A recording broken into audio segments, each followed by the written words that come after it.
కూటమి పాలనలో రాష్ట్రంలో ప్రభుత్వ బడులు వెలవెలాబోతున్నాయి, ప్రైవేట్ బడులు కలకలలాడుతున్నాయి. ఇది నేను చెప్పినటువంటి వ్యాఖ్యలు కావు.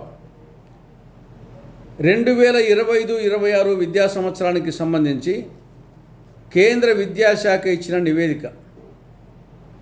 ఈ నివేదిక ప్రకారం ఏడాదికి ఏడాది ప్రభుత్వ ఎయిడెడ్ పాఠశాలల సంఖ్య తగ్గిపోతూ ఉంది, వీటిలో చేరే విద్యార్థుల సంఖ్య తగ్గిపోతూ ఉంది. అదే సమయంలో ప్రైవేట్ బడుల సంఖ్య పెరుగుతూ ఉంది, ప్రైవేట్ బడుల్లో చేరే విద్యార్థుల సంఖ్య పెరుగుతూ ఉంది. మనం బడుల సంఖ్య తీసుకుంటే 2023-24లో ప్రభుత్వ ఎయిడెడ్ పాఠశాలల సంఖ్య 45,991. 2025-26 నాటికల్లా 45,019కి తగ్గాయి. అంటే 972 ప్రభుత్వ పాఠశాలలు మూతపడ్డాయి.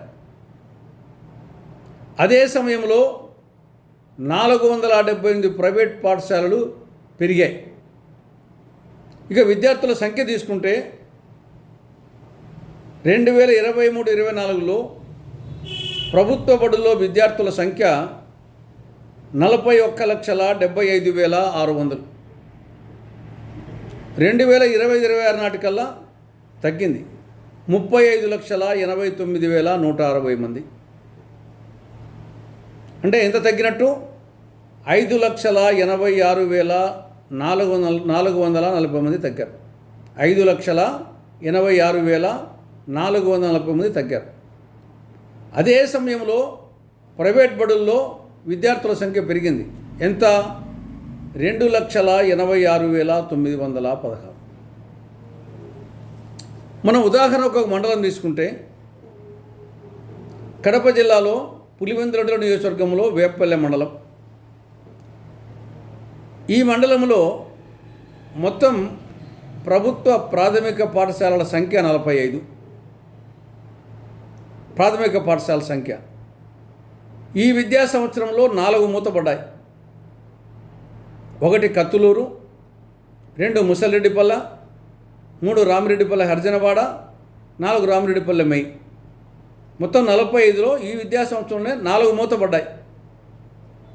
2 పాఠశాలల్లో విద్యార్థుల సంఖ్య 5 కంటే తక్కువగా ఉంది. తూపల్లె, మిట్టపల్లె.